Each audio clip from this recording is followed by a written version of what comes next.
This is Buffalo Against the World Sports Talk with Kulu and Cousin Brad. Bills Mafia. It's our time. Act like you know, baby. Act like you know. Remembering the Ralph. It's Ralph Wilson.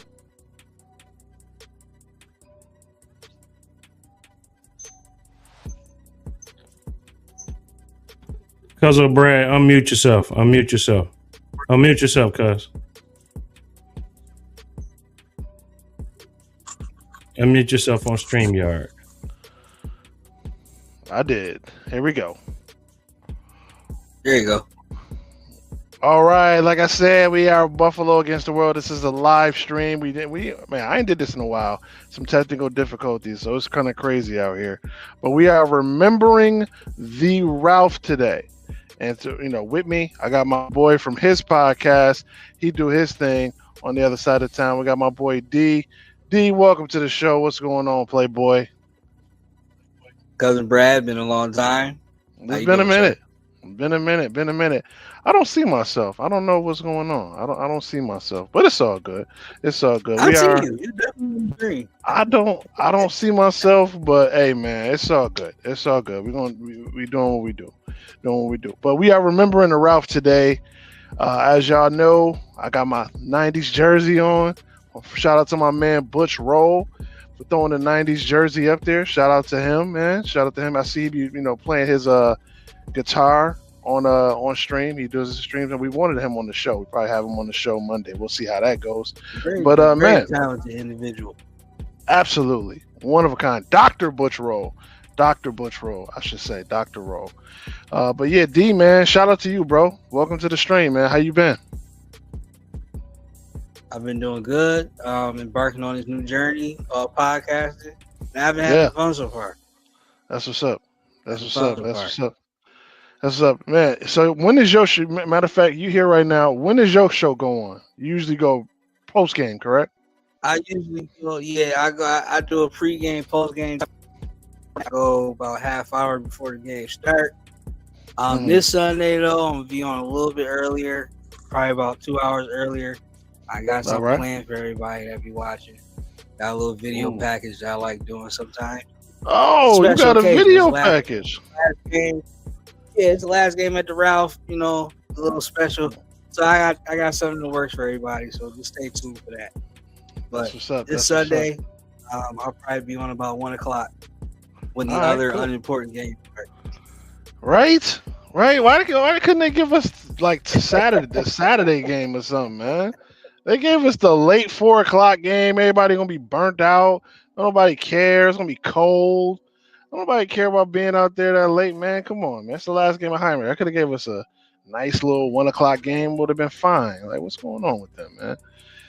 Anyway, we remember Highmark. Obviously, this stadium was created in the 70s. Lasted over 50 years. It's a final stadium. I mentioned this on my show on Monday. This new stadium is very beautiful, very awesome, 100% legit. They spared no expenses, to quote Jurassic Park. But it don't feel like Buffalo. I don't know if I got to get used to it. I don't know if it's something that I'm just dealing with on my own. But I don't know. It don't feel like Buffalo. What you think, D?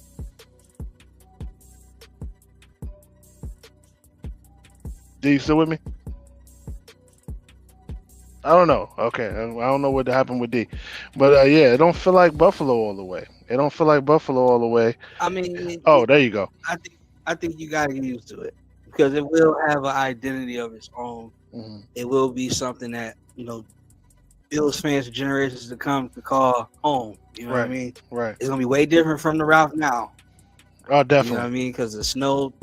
It won't get on all the seats. Some of the seats is covered. Then they got the heating unit under the field, natural grass, football outside. How it meant to be. Exactly. That's what it boils down to. Football outside. Hopefully, we don't all cook under that like mini roof thing they got going on in the preseason. Because I don't know about y'all, but I done went to the game during the preseason. It is hot. It is hot up in that joint. It is extremely hot up in that joint. I've been to a game in October when we played the Dolphins that one time. It was hot that day. The sun is just beaming down on you. You know what I mean? It's no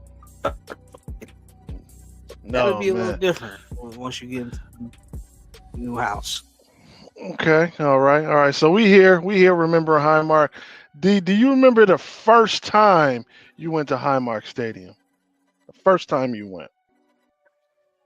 I went to Highmark. My first Bills game was 2011. We played the Dolphins. It snowed. We got killed.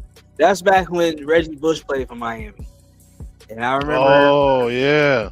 I was playing catch in the parking lot with this Dolphins fan. This other Dolphins fan was behind me, so I turned around. And I'm talking about from head to toe. He had a hard hat, Dolphins hard hat with a Dan Marino figurine on top of it. Throwback Dan Marino jersey. Wow. The Zuba pants and some Miami Dolphin shoes. I took a picture with him. I don't know where that dude is today. You know, God bless him wherever he is. But I remember telling him, I said, "Yo, that is the coolest outfit I've seen out here." That is dope. No, he didn't have the Miami Zubas. Like that's throwback. That's throwback. He had the Miami, the Ace Ventura Zubas. That's crazy. Yeah, I was like, "Oh man, that's crazy." Yeah, my man can't. He had to live here, but he root for them. He had to root for them. Yeah, he was. Because he was. I mean, he's dressed to the nines, so he's ready for a football game. Respect it. Do you remember the last time you went to a Highmark Stadium? Now this one gonna be a little tough. All right. When was the last time I stepped foot up there? It had to be either the Eagles game when we played Carson Wentz. Okay. Wasn't the game, but I took my two sons to the NFL Blitz thing that he be having up there every year for free. Yeah. I met Fred Jackson. Yep. Okay. So all right. Two last times I was in the stadium, shook hands with Ralph and everything. It was cool. Yeah. The last time I was actually at the Ralph was with my it was with my son. We went to there's a couple things though. We went to they had a Space Jam 2 showing at the Highmark Stadium. That was pretty cool. And then they had like the little activities. You know, you kick a field goal, you throw the football. And Fred Jackson was actually there too. Him, my nephew. Yeah, he was there too. Him, my nephew, and my son got a picture together. It was real dope. So shout out to them. Speaking of my nephew, he's actually creeping in the door behind me right now. That's what's up. I can hear him. He's creeping. There he is. His name is Jaden Smith, and he was actually there. We can probably get him on. Right now. Jaden, you want to get on real quick? Jump on. Ladies and gentlemen, this is my nephew who was there with me with Fred Jackson. This is my nephew, Jaden Smith. Jaden, what's up, man? You say what's up to the people? You hear him? You can hear him? It's a little No, choppy. we don't hear him. Oh, okay. Tell them about your experience when we went to the Ralph that day. I'm gonna just let you have my headset real quick. Yeah, it was fun, you know, seeing Fred Jackson. Even though I wasn't really there to like see him play, it was a fun experience to see him play. I mean, see him just there. Yeah. Yeah, and my jersey and my shirt. Oh yeah, he did sign his shirt.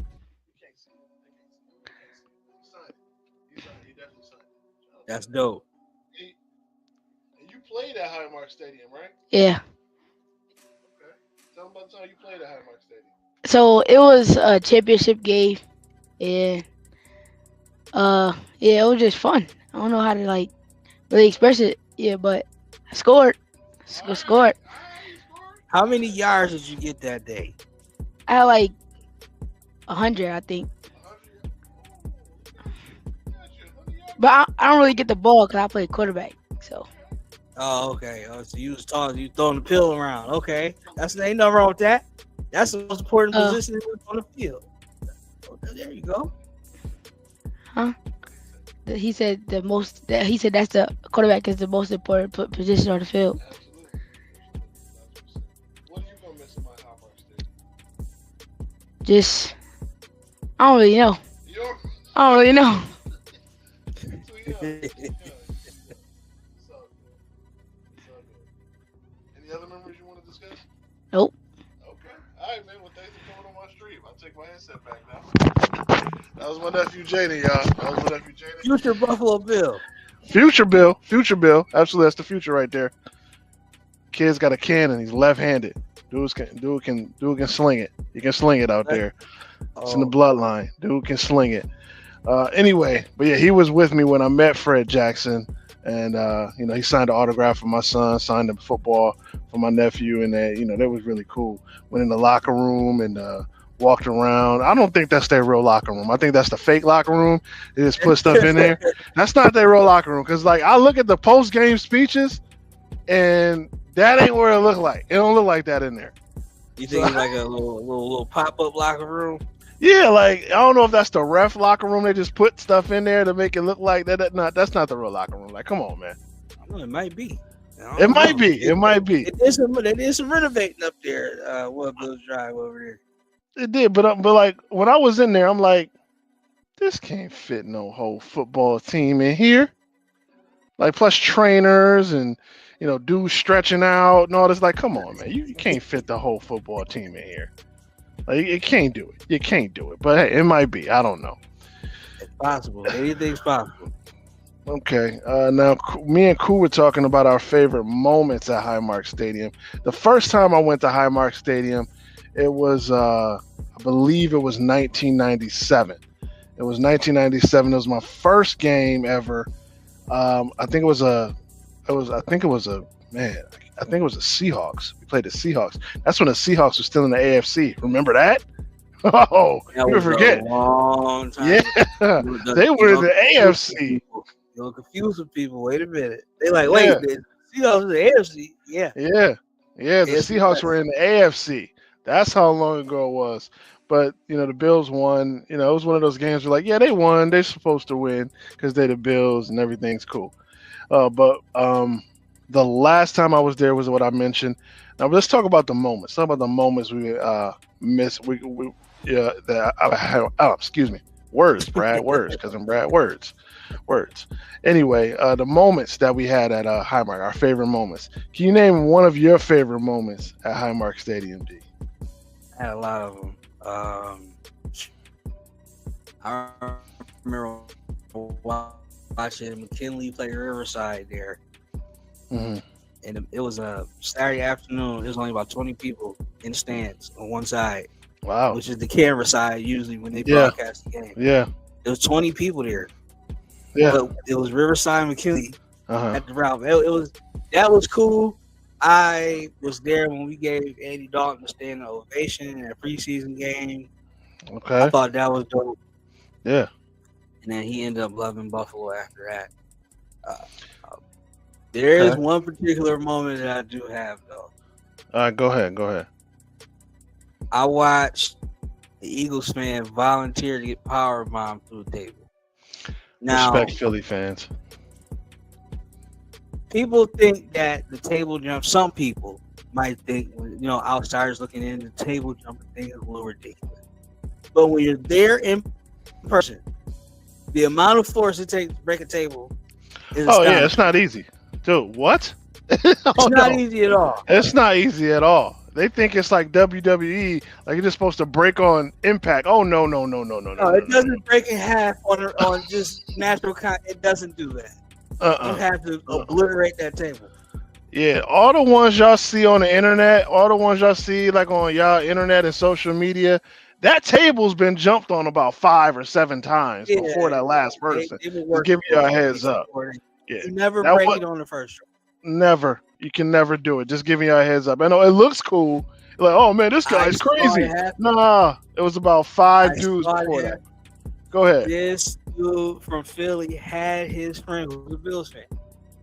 Had him power bomb him through that table and it broke on the first round. Oh man. You know how hard that you have to slam somebody. Yeah. That's painful. It was the coolest thing I ever seen in my life. It was. And you know what's crazy? I remember. See, this is how far I go. This is how old I am. I'm gonna be 40 this year. That's how old I am. I remember when it wasn't no Bills Mafia yet. We were just Bills fans. Yeah. Like it wasn't Red Bills Mafia yet. Yeah.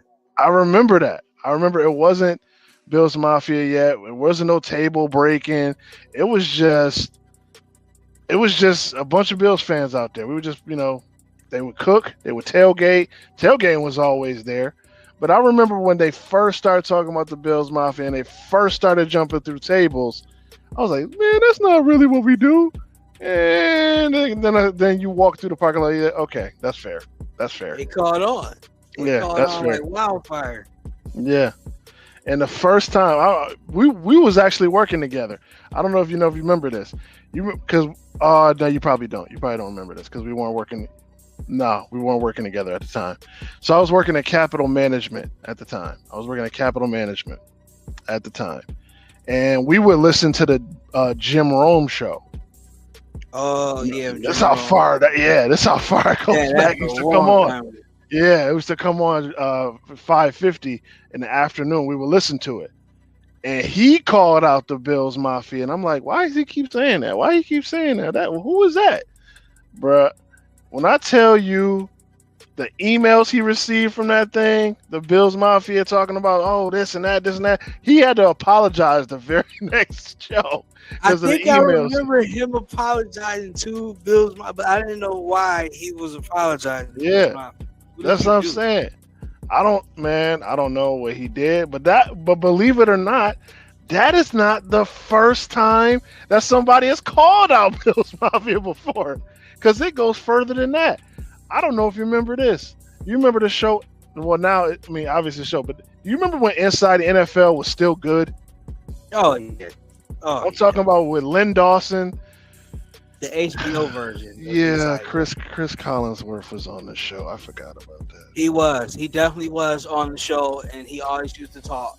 This is the same annoying way that he talks now. I know. Here's a guy that he I know. was the same dude back then. And now that I think about it, maybe I should have watched them same ones as an adult because I forgot that he was on the show. But it was him, it was Chris Collinsworth, Len Dawson, Nick Bonacani, and Dan Marino. And they said who has the worst fans. And I don't know what possessed Dan Marino to say this. He said Buffalo has the worst fans. He spoke out of his mouth. I say Buffalo has the worst fans. They'll give you the bird. They'll throw snowballs at you.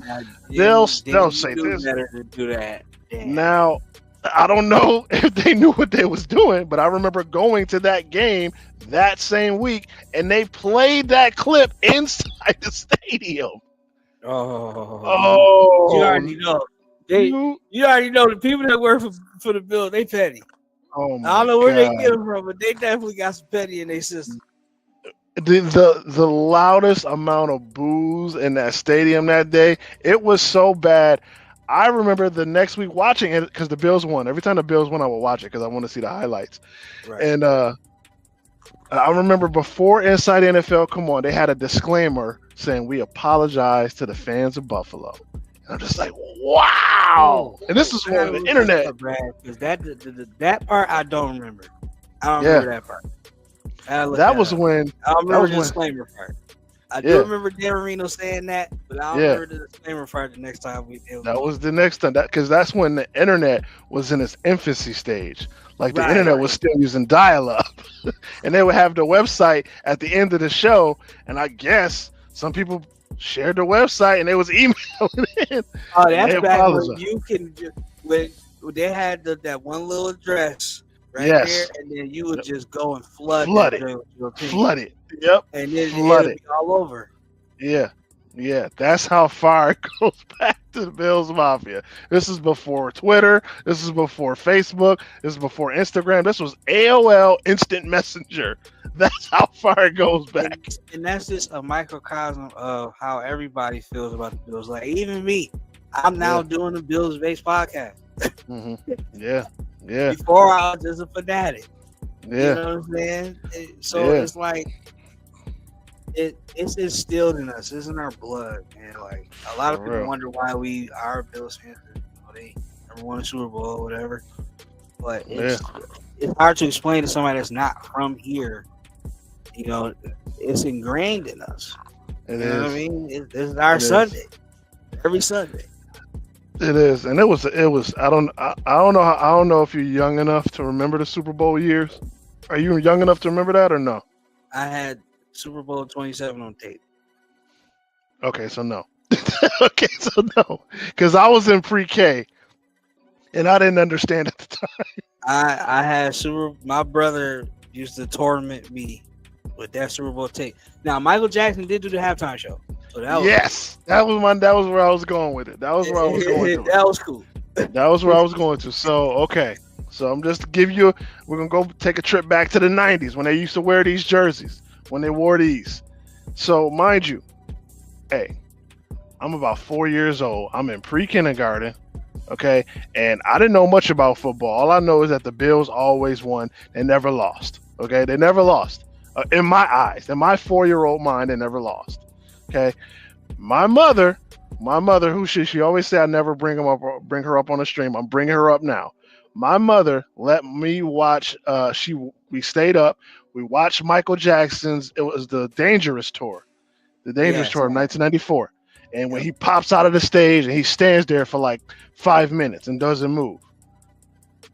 I remember watching that my 4-year-old self when it was just on the tour. The Super Bowl didn't even happen yet. Not yet. Yeah, It didn't happen yet. Yeah, this was the tour. This was just a tour. That's where he actually in the Super Bowl performance he got that from his tour. That's Right, exactly. So he did it on tour, and I'm like, wow, they are passing out, and he didn't even make a move yet. He didn't even do anything. I was like, man, this dude is a superhero. Mind you, flash forward a couple months later, Super Bowl, Bills, Redskins. At the time, they were the Redskins at the time. You know, I'm just going to say Washington because I don't want to get canceled. They were Washington at the time, okay? He pops out of the stage, and he did it again. He did it again. I was like, yo, this dude is amazing. How does he do? Incredible. Greatest performer ever. Like, how does this dude just stand there for like, mind you, halftime is what, 20 minutes? I'm like, he didn't even break out. It was about a half hour, 45. I guess. I'm like, man, he didn't even break out the hit yet. He just standing there. Yeah, he stood there for the first 15 of it. That's what I'm saying. And they are going nuts. They are going nuts. And I'm like, yo, this dude is on another level. Immediately after that, like, I just want to be like Michael Jackson. That dude is a superhero. I never got, I was never blessed with that much talent, but man, watching the Bills connect to Michael Jackson, that was just awesome. Roscoe Parrish. Yes, Roscoe Parrish. That was a Seahawks game. So funny story about that. So me and Koo, we actually went to this game. It was a Bills Seahawks. This is when the game where Tom Brady got injured week 1, even though they still made the playoffs anyway. But he got injured week 1. It wasn't the same. It wasn't. But the key thing is, Bills were beating the crap out of the Seahawks. It was hilarious. There was some Seattle Seahawks kid behind us. He was so happy to be there, and we just ruined his day. It was bad when we were there. It was bad at the time, but I was immature and a Bills fan, and I didn't care. But it was funny to see that kid, cry. But whatever. I feel bad about it now because I have a son, and I would feel bad if he was crying. So I feel it is a part of sports. Sometimes you cry. I could look back on it. I could look back on it now, and if this kid is watching, I apologize to you, sir. But it was funny to see you cry because the Bills were beating the crap out of the Seahawks. It was funny. He got you on the hit somewhere. I'm just saying, it was funny. It was funny at the time. But at halftime at the Bills, and they show all the highlights on the scoreboard, and they show Tom Brady getting his leg cracked by some Chiefs player, ironically, and the stadium just erupted. I'm just like, yeah, he's out for the season. Yay! Oh, that's crazy. I know. It's so bad now. That's crazy. Mafia. It's so bad now. Like the stadium just erupted. Terrible. But that was a good game. And Roscoe Parrish running the ball back, like him running the ball back, that kick return, he juked like literally every single person at the on the special teams that time, and he scored a touchdown. It was just amazing. The game that we also ran a fake punt and threw the touchdown in Aaron Schobel. Yes, we did. Yes, we sure did. I remember that. Sure did. That was awesome. Man, Highmarkers is gonna be it's definitely gonna be missed. All right, and we're gonna switch gears here. We're gonna talk about the Super Bowl run. Obviously, you don't really look at that. Look at that.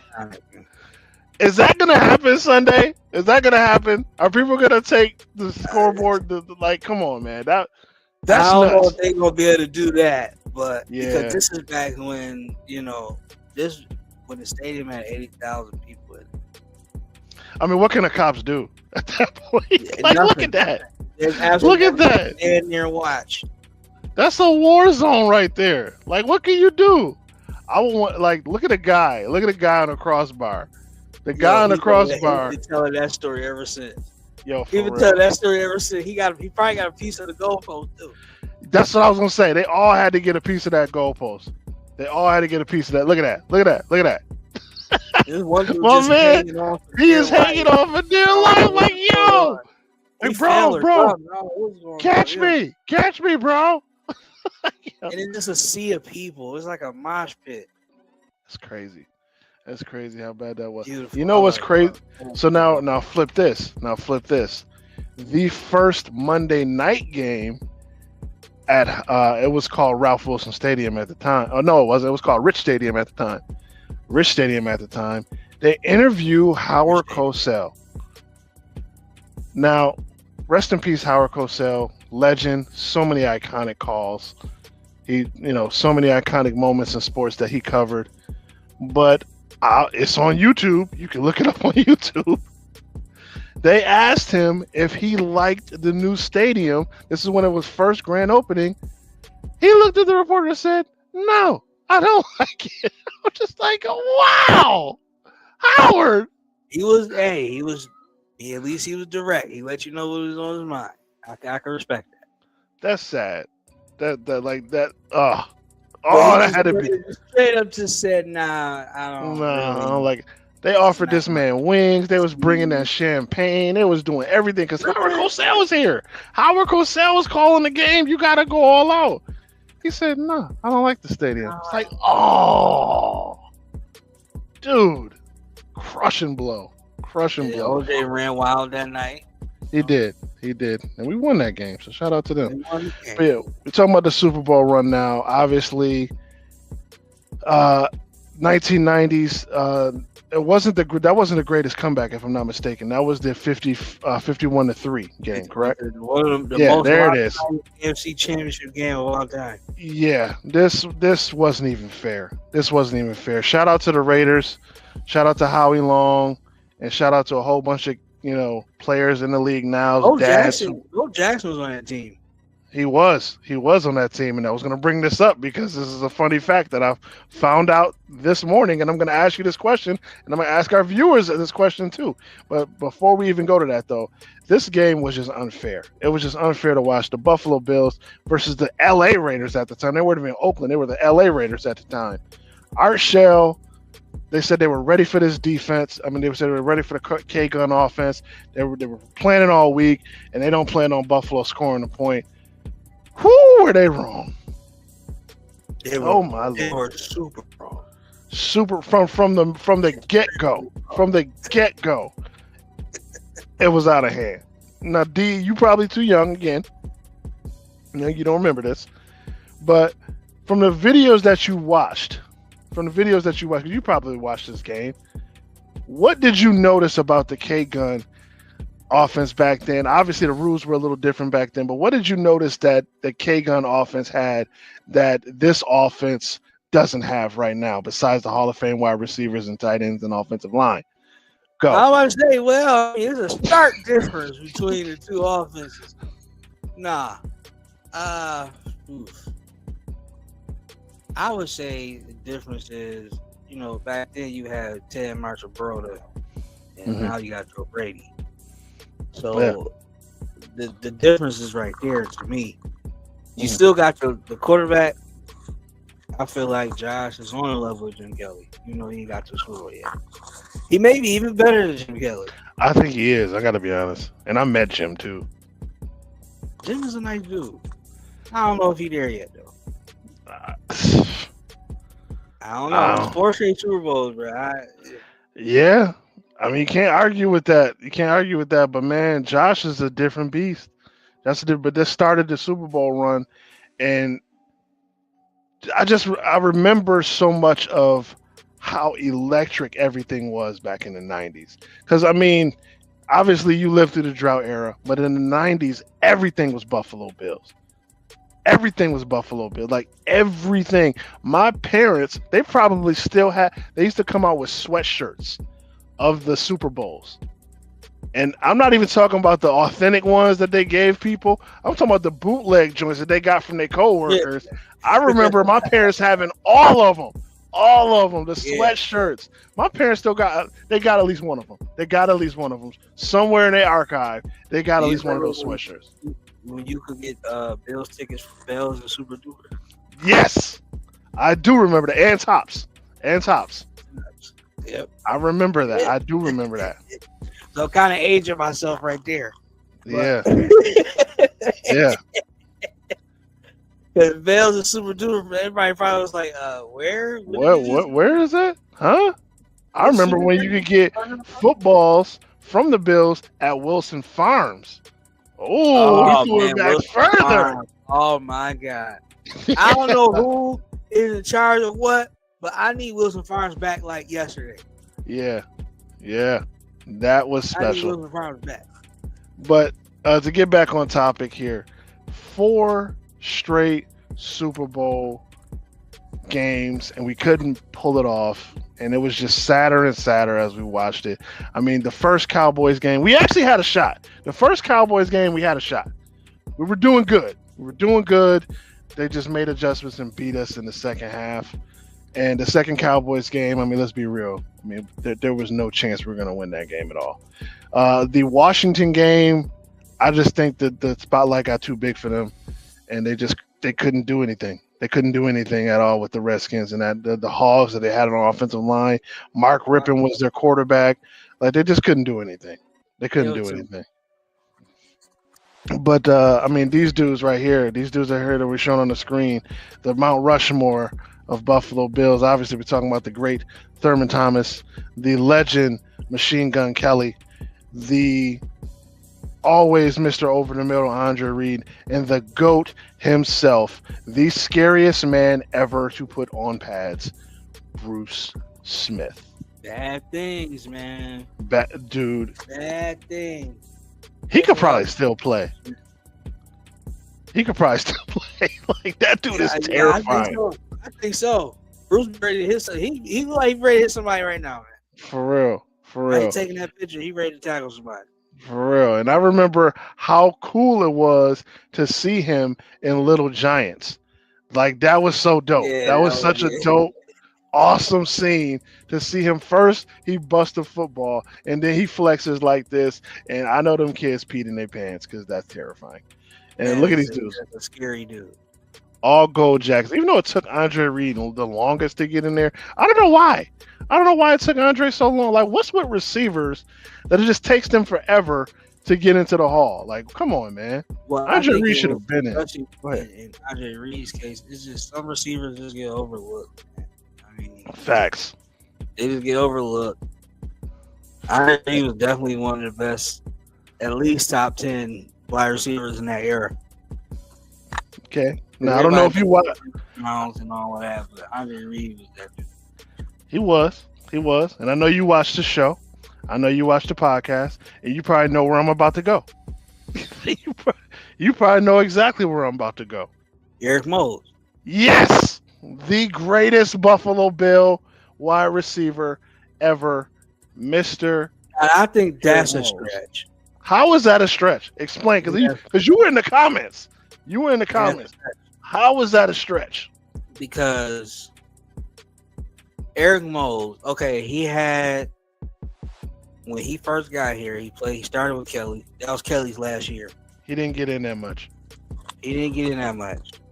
He had bad quarterbacks most of his career. Then he got with Flutie. Hmm. Because we don't forget the Todd Collins era. That was like a fever dream. That's what I'm saying. Todd Collins was a fever dream. Like that. Oh God, he was so His bad. impact would have been better if the team would have been better. If that makes sense. That's true. That's true. Now what? Now Kelly retired in '96, if I'm not mistaken. '96 is when he let it go. So that's when Eric Moles was drafted. Now, Flutie came in '99, if I'm not mistaken. 98. So that's 98. Okay, '98 season. So it's about 2 years before he had an actual competent quarterback, a competent one. I mean, we had 'Cause Todd he had Rob Collins. Brown going to him too. I mean, but he still produced and put up numbers. If he had a situation where what the same as Andre Reed had, I would be able to better. Matter of fact, I would put him above Andre Reed. It's just the situation held him down. It wasn't really the player that he was. Okay. Eric Moles then. Yeah, you're proving my point right there. You're proving my point. When you got guys Situation beside, that's why everybody would say Reed was better because the situations and how they look, and everything that's going on. now, but- I'm not taking away anything from Andre Reed. Andre Reed, Hall of Famer. Dude is legitimate. Over the middle. Nobody was going across the middle when the DBs was allowed to kill the receivers across the middle. Nobody was doing that. He was too No, big. you're right. But You're right. Eric Moles, besides Bledsoe, Flutie, I gotta throw Rob Johnson. Just cause we made the playoffs, and when we made the playoffs, he didn't play that bad. He didn't play that bad. He didn't play that bad. He didn't play that bad. He didn't. play that bad, but I mean, the didn't. better call would have been to put Flutie. It would have been, and we would have won easily. Yeah. Won easily. But he didn't play that bad. I can't say it was his fault. But anyway, like, dude, Well, no, he I could don't just, play special teams, so it's not his fault. yeah. Oh man, God, I'm glad that didn't happen at Highmark Stadium. Anyway, but so all right, so Eric Moles, obviously back to this. When you got guys throwing to you, Alex Van Pelt, Billy Joe Hobart, Kelly Holcomb, like he wasn't even here when Fitz was here. Like J.P. Lossman was here for a cup of coffee. Dude, I can't even name some of the other dudes, bro. Like, come on, man. It was a long list of just nobodies. There's a long list of dudes. That's what I'm saying. You put, Some dudes here and there like Bledsoe and Flutie, like you said, but yeah, we had Bledsoe, we had Flutie. You know, we had. That's kind of it. I'm gonna be real. That's kind of it. That's kind of it. That's kind of it. Until I mean, Fitz was fun. Fitz was fun. I give Fitz credit. It was fun to be a Bills fan when he was here. But, you know, until Tyrod really kind of took the man and was like, all right, we going to the playoffs. It was a bunch of dudes. It was a bunch of dudes that very came. grim for Brian Brom and everything. It was just a bunch of dudes. Just a bunch of dudes. Doom and gloom, you know. Yeah. So Dre had better hands and ran better routes. I don't think he had better hands. I don't think he ran better routes. I think Andre Reed. Eric Moses is faster than Andre Reed. I mean, yeah, I would give Andre Reed the routes. He did run better routes than Eric Moles. But Eric Moles, when he got the ball in his hands, he was just almost impossible to tackle. It was too big. He was too strong. Is more. He is built for those hospital passes that Kelly used to throw to Andre Reed. Yeah. So I will give him that. Right. Andre Reed used to get absolutely murdered over the middle, man. Yeah, dude, that was when Steve Atwater, Ronnie Lott, like Ray Buchanan, Eugene Rod, dude, they were flying heads across the middle. It was almost unfair to let people to do it. I think what it is, though, Brad, for me, I think what it is, I think Andre Reed is attached to more moments than Eric Moses is. That's why I think so too. I think so too. But I mean, Eric Moles, to be able to do what he did with the team that he had, you got to respect it. He's 5 yards short of 10,000. 5 yards. Bro, we can't sneak this guy in. We can't sneak this guy in this week and just give him the ball on a little bubble screen, let him take it, get the 10,000. Like, come on, man. We could have I would did love that. to have an Eric Moles right now. That'd be excellent. Yeah, I know. So let's talk about this team. Like, since you brought it up, let's talk about this team. So obviously we got a game. We didn't mention a comeback. Let's do that. Oh, no, tell me, yeah, come back. Yeah, let's do that. Greatest Since, comeback other than, well, they'll say the Super Bowl comeback with Tom Brady and all that. Nah, this was better. This comeback here, this is different because this was Warren Moon. This was a high-powered offense. Run and shoot. The run and shoot, the Houston Oilers, a very feared offense back in the day. Absolutely. Had in Absolutely. the early 90s. And a whole bunch of things had to happen. A whole bunch of stuff had to happen. And you know what's crazy? And I learned this. This game wasn't televised here. It was not on TV in It was Buffalo. not on TV. It was not on TV here. Everybody tells you they remember watching that and they were They here. don't. They're lying to you. They are lying. This Go was through not that on game. television. This Or was not listen on on the television radio here. and see how to experience that football game. Now, I remember listening to this because my radio was in the bathroom at my house. The radio was in the bathroom. So I remember listening to this in the bathroom. That's how I remember it, because it wasn't on TV back then. Back then, the NFL had weird rules about the stadium, and it had to be sold out. And for some reason, Bills Mafia, we didn't think a playoff game was worth selling out. Don't know why that happened. Don't know what was going on back then. I didn't have it money. was the cold weather. That's why. I didn't have money. I was a young kid. I was about maybe I was born in '86. So I don't know. I was 6 at the time. So I didn't have any money. I couldn't afford any tickets. But hey, what do I know? It was '90s. Like, whatever. But anyway. $2 could have got you in that game. Yeah, probably. That's back when the dollar stretched a little further back then. Dollar got you way more than it did now. But yeah, exactly. Going back to that game, I remember watching it in the bathroom. And we're gonna bring up that Flutie moment in a minute because that was awesome too. But back to that Houston game. Like, so many things had to go right. Number one, people don't know this either. Well, they probably know now because of YouTube and the internet. Don Beebe, when he caught that first touchdown pass, he should have been called for being out of bounds. He was out of bounds. He stepped out of bounds. Nobody's seen it. Nobody's seen a thing. Ref right there, didn't see a thing. Caught the ball, started to come back right there. Frank Wright was the Bills' backup, played tremendously, and then they still had what I don't get about the Oilers is. Even when we were coming back and we started, coming back here, the Oilers could have easily ran the clock out. They decided to pass. And shout out to Warren Moon, Hall of Famer. Shout out to Warren Moon. He threw an interception that bounced off of two hands. No, but it's another play that wasn't called on us. It's on that interception. Carlton Bailey held. He sure did. Was it Jeffries? Yeah. It was somebody. Yeah. It was one of the Jeffries or somebody else. But he held them. But nobody seen it. Nobody called it. Hey, there wasn't no such thing as replay back then. Hey, so every time y'all think about when the Bills got screwed on calls, just remember there were some things that happened before we had all these cameras out here. And again, we couldn't see it. We couldn't see it happen. We had to rely on Van Miller and John Murphy at the time. So we couldn't see what was happening until we watched SportsCenter later. So you got in the press box. Their viewpoint ain't really that good either. That's what I'm saying. So it is what it is. It is what it is. But that game was phenomenal. Another great game that we had up there was the I think it was the wild card game against the Jacksonville Jaguars. Mark Brunell and Tony Baselli. And I don't think Fred Taylor was their running back yet at the time. I don't think he was there yet. But that team was extremely good because they had all the teams. They had the expansion draft for the first time. And they had pretty much all the teams, all the players that the teams couldn't afford went to either the Carolina Panthers and the Jacksonville Jaguars. And this team was built perfectly.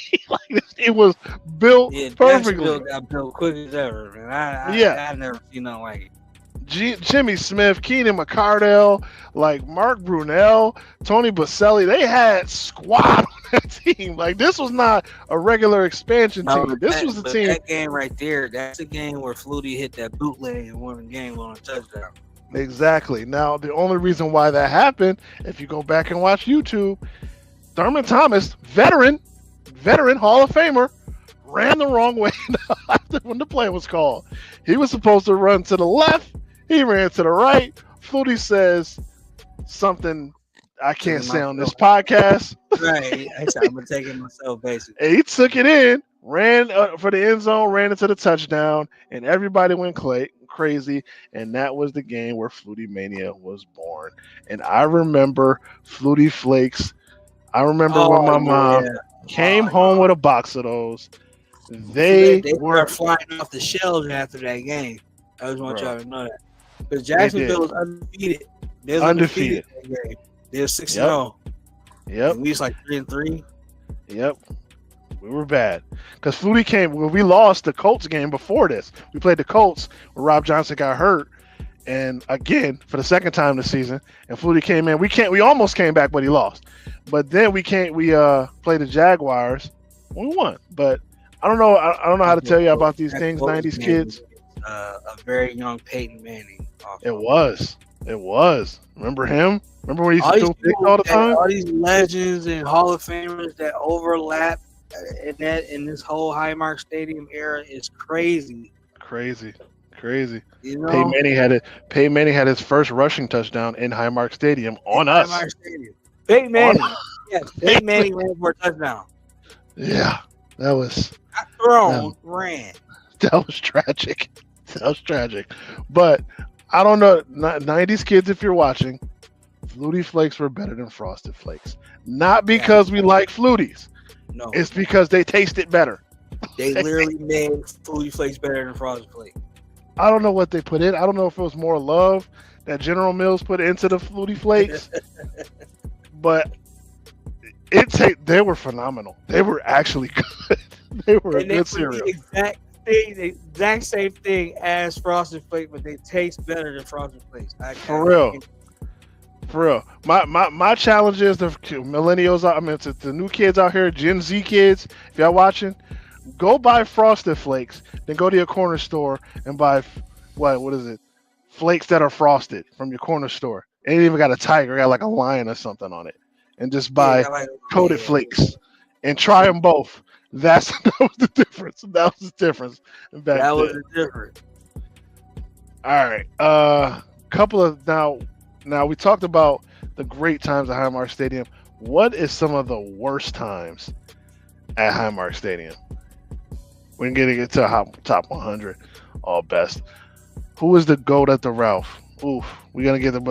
Before we get to that, I want to talk about what's the worst time you had at Highmark Stadium. Man, right. Oh, the playoff game. Oh, crushing. Tyler Bass missed that. Oh, Whitney. The air just went out of the old. It was bad. This wasn't at Highmark Stadium. This was at Tampa. But that's awesome. That's Whitney, my birthday. Yeah, that's Whitney. Yeah, rest in peace to Whitney, man. Shout out to her. So why right in the playoff game was the worst for you? I'll tell you what the worst for me was. And cool, if you watching, I know you remember this too, because we were there together. This was Vince Young's rookie year. Yeah, again, my age.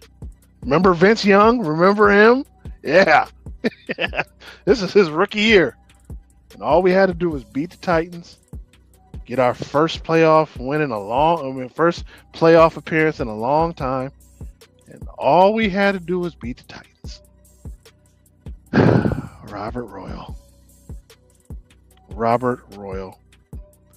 For some reason, he thought catching the touchdown pass with his foot out of bounds was legal. It wasn't. And all he had to do was just stand there and catch the ball. That was probably I think J.P. Losman was our quarterback at the time, if I'm not mistaken. It wasn't Trent Edwards. It wasn't Trent Edwards. All he had to do was just stand there and catch the ball, and he stepped out of bounds, and I was very sad. Fair. Oh, I man. wouldn't have been that confident with JP Losman in the playoff game, so it kind of worked out. That was fine. I just wanted to make the playoffs. We were starving. You remember? We were starving. We were starving, and this was the game. It was like, all right, we got rookie Vince Young coming in here. We good. We got rookie Vince Young. We gonna beat these boys. Go to the playoffs. Good money. About 10 years at that point. You said what? 10, 11 years drought. It's about 10, 11 years. That's what I'm saying. We were starving. We're starving to get to the playoffs. Like, we've been to the playoffs in 10 years, dude. That's crazy. Yeah. That's what I mean. We were starving. We're Look, starving. watching these dudes go to the Super Bowl, and now we can't even go to the playoffs. Exactly. That's how painful it was. It was a dark time. But I remember my cousin Carl, we were holding him back from running onto the field to go attack our coach at the time, which was Dick Geron, which just makes me sad to say that now today. But it's just, dude, that was the worst game I ever had at Highmark because we were going to win. It was such an important game. Just couldn't pull it off. And it just made me sad. Just made me sad. I remember watching the Bears absolutely kill Nathan Peterman. It was like 47-9 or something like that. Yeah, he shouldn't have been a pro quarterback. He is literally the worst quarterback I've ever seen in my life. Yeah. Person or on TV. Yeah, he's worse. He's worse than Billy Joe Holbert. And Billy Joe Holbert, you remember him? He didn't even study. I remember him. Oh, yeah. He didn't even study the playbook. And Nathan Peterman was worse.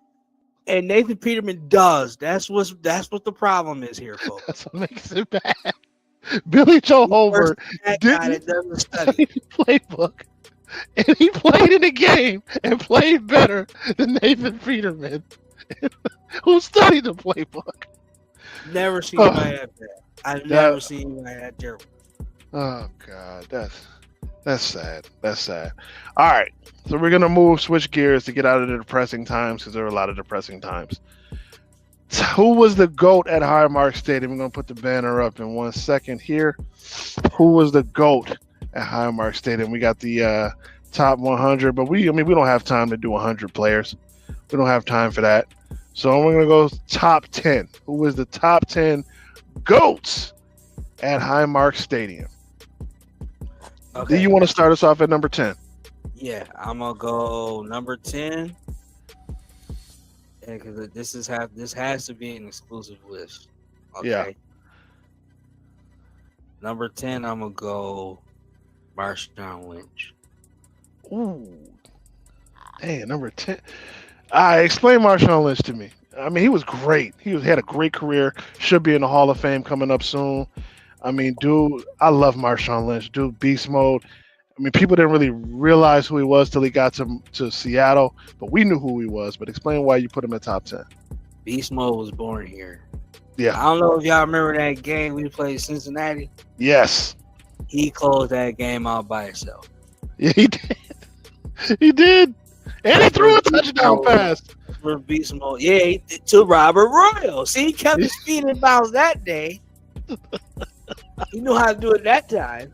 Yeah. He threw a touchdown pass that This game. is where Beast Mode was born at, so I'm gonna have to put him at number 10. Okay, all right.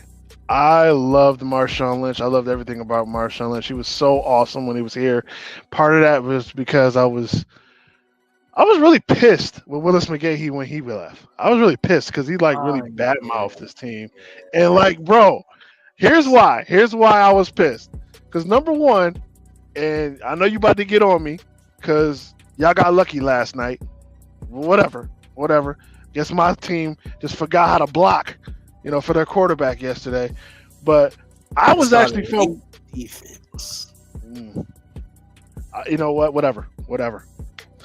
Back when, Ohio State knew how to block for their quarterback, I was actually rooting for Willis McGahee. I was actually excited that the Bills picked him up. I thought he was great at the U.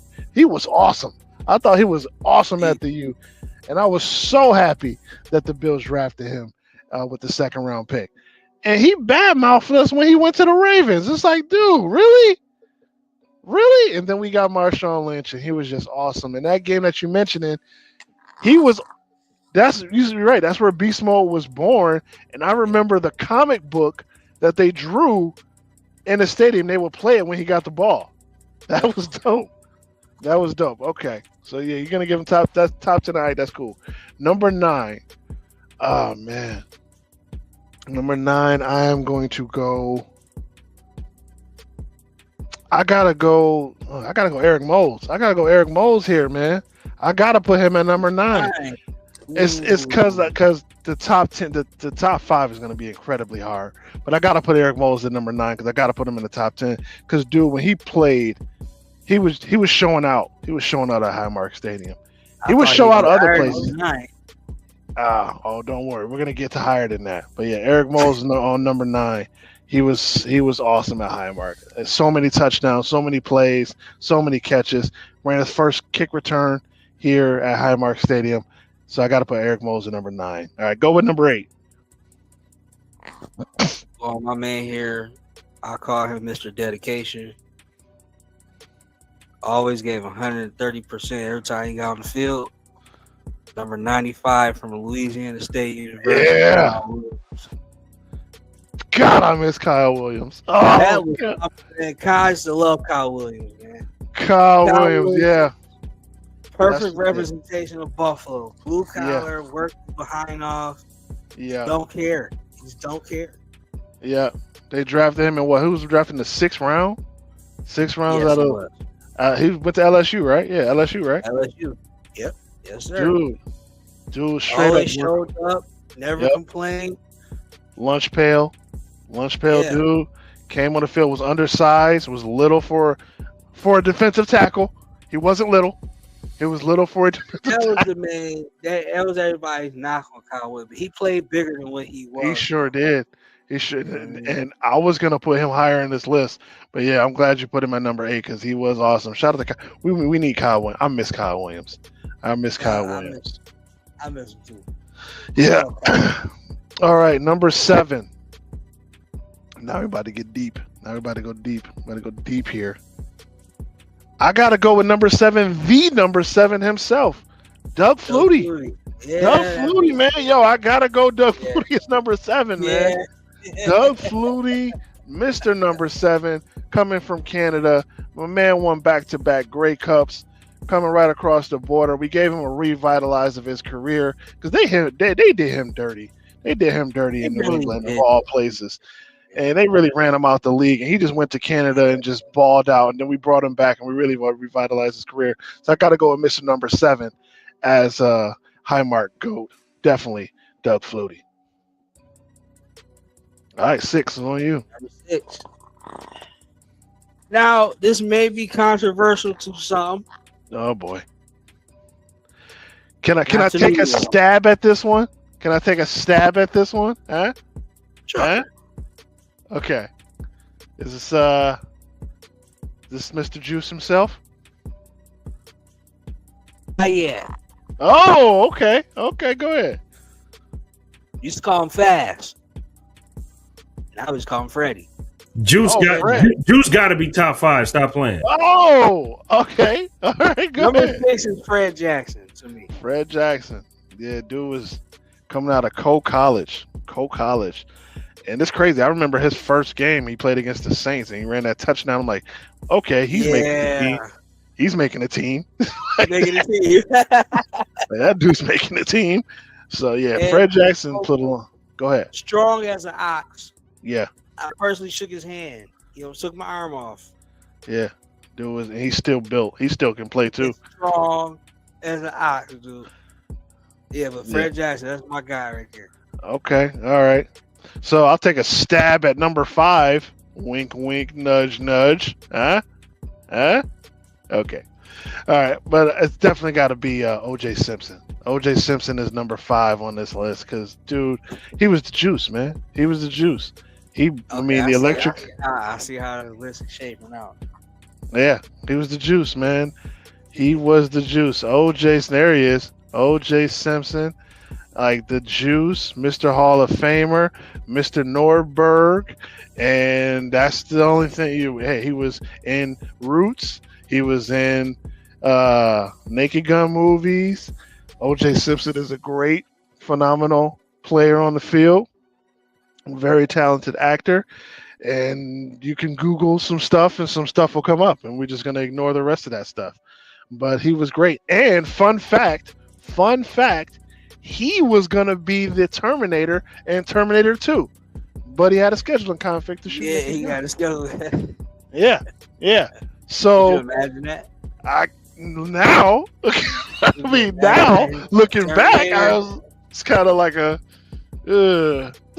but Boy, that would have been crazy. That I would don't have been know, it might crazy if have he been- was Terminated as I would well. look at the director like, we sure we want to go there? I know. I kind of want to get off the subject. He's number 5. O.J. Simpson. All right, number 4. It's getting tight. Number 4. Okay, so you have upped the ante by putting the Juice at 5. I thought he'd be a little higher. That was just me. So I'll go and put Andre Reed right here. Ooh, at number 4. You'll see why in a minute. Oh man. Okay, number 4, Mr. Andre Reed, Mr. Over the Middle himself. Can I interrupt, fellas? Can I interrupt one more time? Go ahead. There's a player that played on that 90s team that was more important than Andre Reed was. Andre Reed I know, didn't get bumped out and we haven't even because- gotten to him yet. And you know why we can't even put you can't even put nobody in the top 3, and this is why. Can we go honorable mentions for the player that you mentioned? Because I already know who you're talking about, and no, we didn't put him in yet. Yeah, he was an MVP for the 90s, like our only MVP. He had a 2,000 yards straight, 6 straight seasons, and yeah. Yeah, Okay. OJ at 5. I was not good. OJ, not OJ. It's not Like OJ. 3. It's not OJ. I know you're talking about Thurman. Yeah, But yeah. I was gonna put Thurman greater than him. Honestly, Thurman's I definitely greater than Andre Reed. Thurman's greater. I agree. I was gonna put Thurman in my top 3, and I mean my top 3. I was gonna put Thurman's definitely in my top 3. Thurman was phenomenal. Thurman was more than a running back. He was more than a running back. The man was the fuel of the K-Gun offense. Like, dude could catch out of the backfield. He can block. He can, run through the holes. He can catch. Dude was unmatched. And he started over Barry Sanders at Oklahoma State. Fun fact. Just throw him out there. He called him hot nuts. That's another fun fact. oh wow. I mean, we would Yeah. have to remove somebody to put Andre, and Andre deserves to be there. He's definitely top 10. He's definitely top 10. Definitely. Not even a question. Well, I got my top 2, and Y'all And didn't I'm even not- mention Eric Moles, did y'all? I did mention Eric Mose. I had him at 9. Yeah. So Eric Andre Reed is Moles not at in y'all 9. top 10. What an abysmal. I'm What sorry. abysmal. I'm Somebody sorry. I y'all mentioned cannot- Marshawn Lynch over Andre Reed, a Hall of Famer. Okay, Marshawn Lynch will be a Hall of Famer, and Andre Reed again, great player. Yeah, he doesn't make the top 10. That's what you're saying? Y'all tripping. I'm not gonna put him over Josh Allen, and I'm not gonna put him over Jim Kelly. I'm saying I ain't saying top 5, but he definitely in the top 10. That's not even a question. Okay, so we He's before Kyle Williams. He's before Marshawn Lynch. Come on, man. We could take Come on, Marshawn Lynch out, but Kyle Williams gotta stay. okay. I will trade. I don't even want to trade Kyle. I don't even want to trade Marshawn Lynch. Anybody from the 2000s got to come out from the Super Bowl. I'm not trading Flutie. Super Bowl years. I'm not trading Flutie. Flutie got to definitely get bounced out. past What? Andre Reed. Oh, How are you taking Flutie out? I didn't say take him out. Push him back. Push him Okay. back. Okay. Push him back. Number Push 10 it you back. said was Marshawn. So okay. Okay. I will take out Marshawn Lynch because he had his best years with the Seahawks. Okay, yeah. That's and fair. I will put Andre Reed at number 10 because technically we love Marshawn. Beast Mode was born here, but he was raised in Seattle. All right, now the show's back on to you.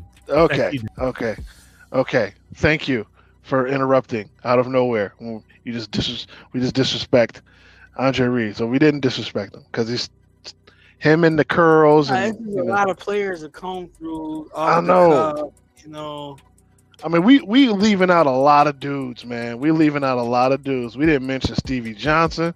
We didn't mention Tyrod Taylor. Oh, We didn't- Yeah. Oh, he broke the drought. Yeah. Yeah, we didn't. We didn't talk about, Pete Metzelaars. We didn't talk about Mr. Special Teams himself. We didn't talk about Steve Tasker. We didn't mention him. Remember him? Remember Brian Mormon? We forgot about him. I'm just saying.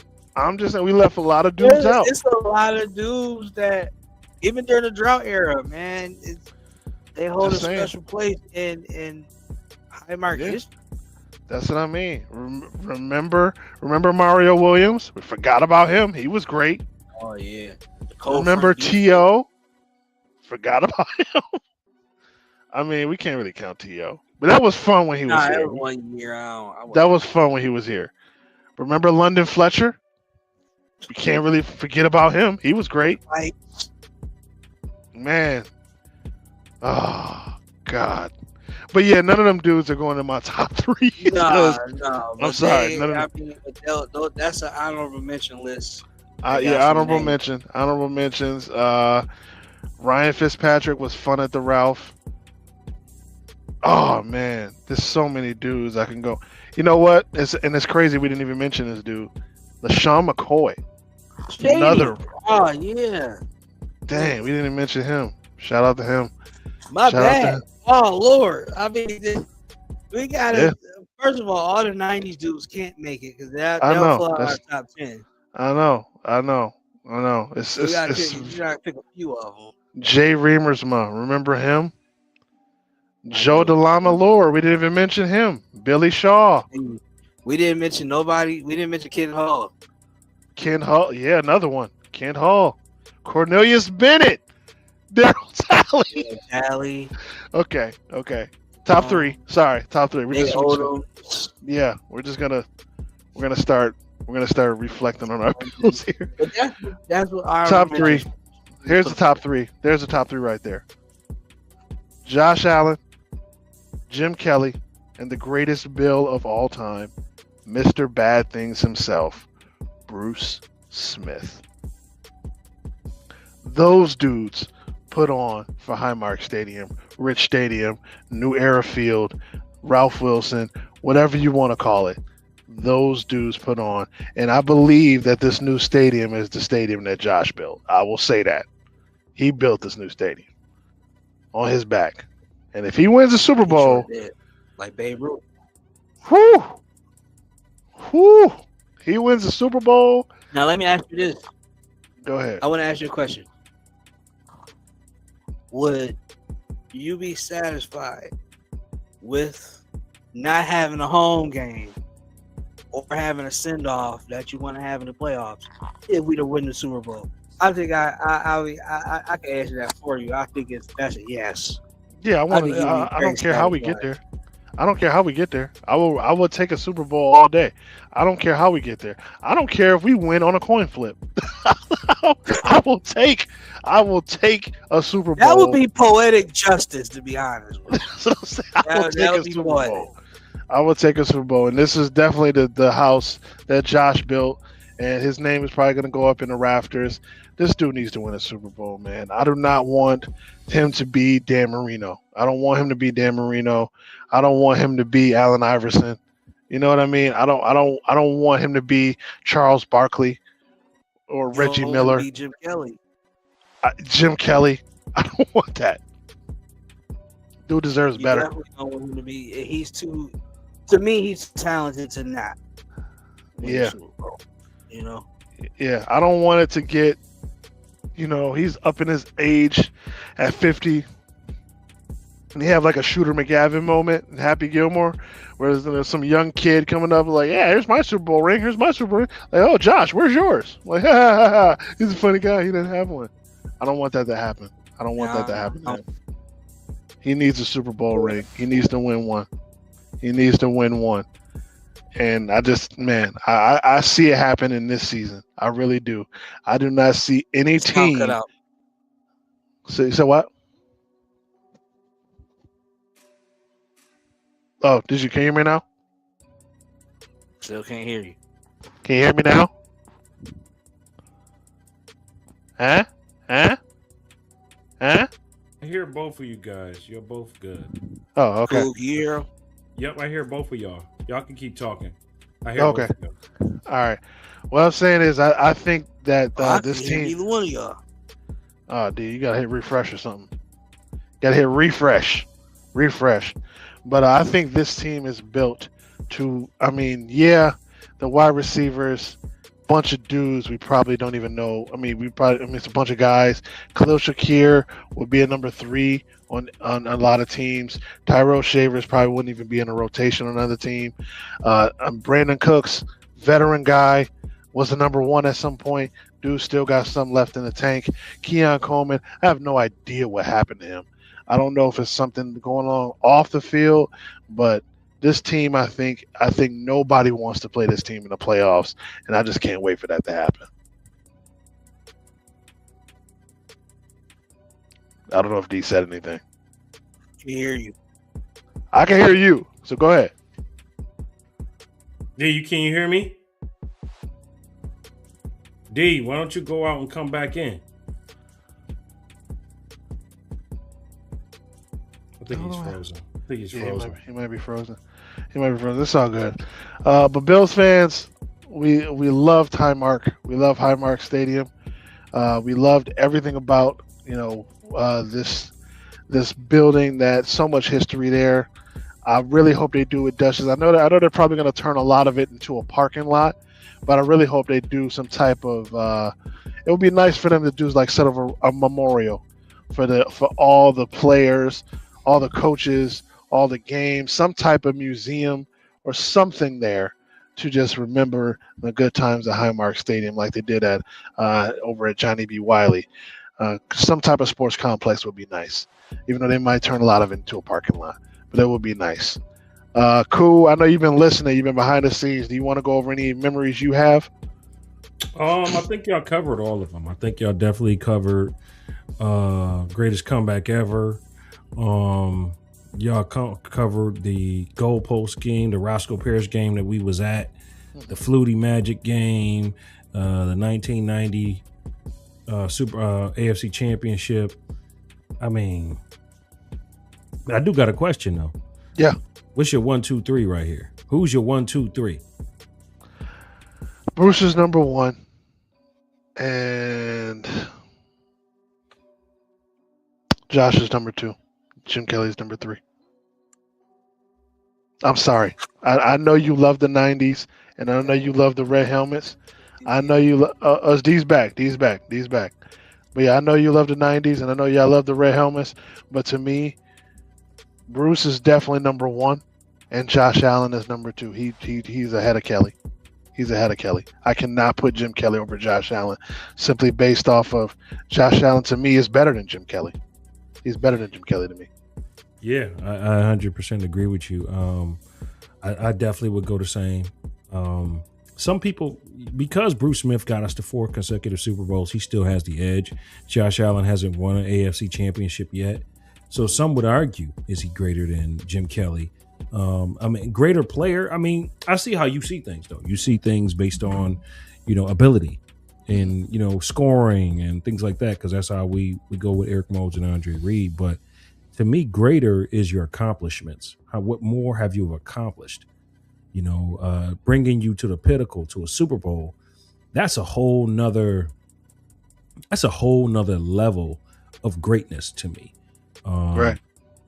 So I think for that purpose, I would definitely feel like Kelly may be number 2 still. And Josh got to win an AFC championship, get to a Super Bowl before he can surpass Kelly or Thurman? I mean, Kelly or Bruce. I don't know. I mean, I get where you're going. I get where you're going with it. And I understand that you can't take away the quarterback. You know, and Jim Kelly had a phenomenal career here, unprecedented career, good 10-year run. But Josh is doing things that I've never seen before, and he's only 8 years in. He's only 8 years in, man. He's only 8 years in, and he's only getting better. He's only getting better. Last game he played terrible. Not gonna hold you. Last game he played terrible, but they almost won even though he played terrible. Like, that's what I mean. Like, when you talk about a guy that's putting the team on their back and literally carrying them to a Super Bowl, the only other dude to do it was Bruce Smith. Jim Kelly, great player, but he didn't carry us like Bruce did. And to me, this team, they're not even a playoff team if Josh Allen is not on this team.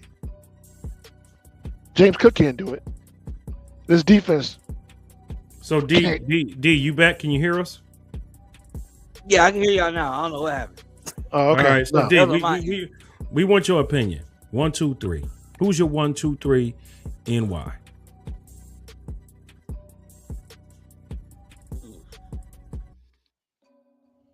Man, I have to go 3 Bruce, 2 Wow. Allen, 1 Wow. Kelly. Wow. Okay. You got to explain that. Go. Wait a minute. Hold on. You heard him. Did you just say 3 Bruce? Yeah. 2? And which Kelly's number 1? Yeah. Explain. Okay, go ahead. Yeah. Go ahead. I can't put Allen above Kelly because he ain't been in the Super Bowl yet. I agree The with one that. knock. I agree with that part. The one 4 knock. straight Super Bowls versus 0. I mean, come on. You gotta. I understand the impact Josh have on the team. I understand the numbers that Allen puts up. The numbers that Allen puts up are better than the numbers that Kelly put up. I have complete total understanding of that. Now, I understand you got the stack leader right here that's third.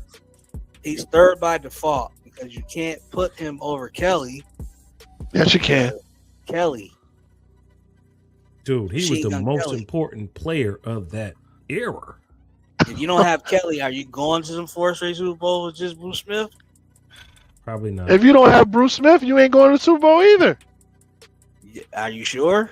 Yeah. Okay, You so still had- So here's my question. The saying is that defense wins championships, right?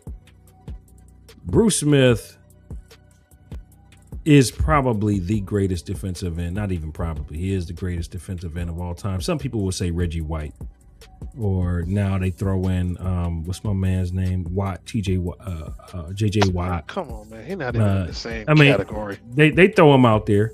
Obviously, They we do. got guys like Myles Garrett right now, freak of nature guys. I was about but- to say Myles Garrett. Yeah. Still, Yeah. as it rains, Bruce Smith is the greatest defensive end we've ever seen in the history of the league. So, you're talking about from 1983, he played to 1999 with Buffalo, Yeah. I believe. No, he 1999? played the '96 Black Tuesday. Yeah, '96. so- He went to Washington, okay, so which is sad. pretty much. No, he played with Flutie. I know. that for a fact. I know, but he went to Washington.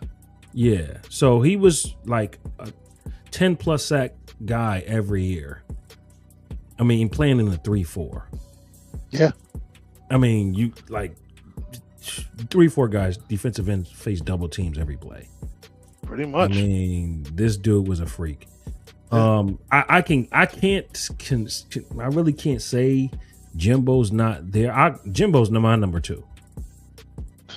Jimbo's my number 2. Bruce is my number 1. Josh is my number 3. And Josh will be better than both if he wins 1 Super Bowl.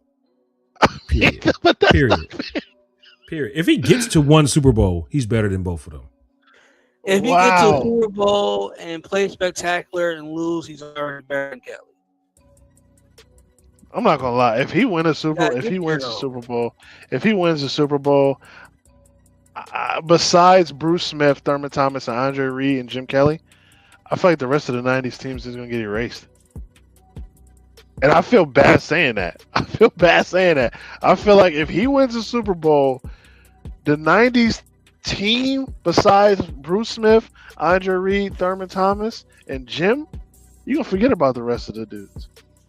Like you really gonna forget about them. Yeah, Marv.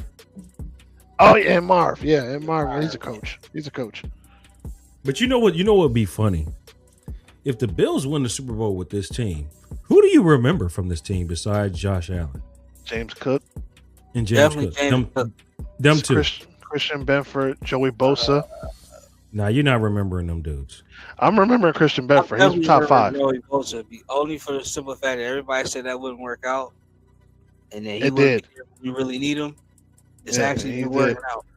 And Christian Benford, top 5 corner in the league. The rest of the dudes, I mean, you can plug them in. Oh, Deion Dawkins. He's never going to be forgotten. Yeah, yep. I agree with that.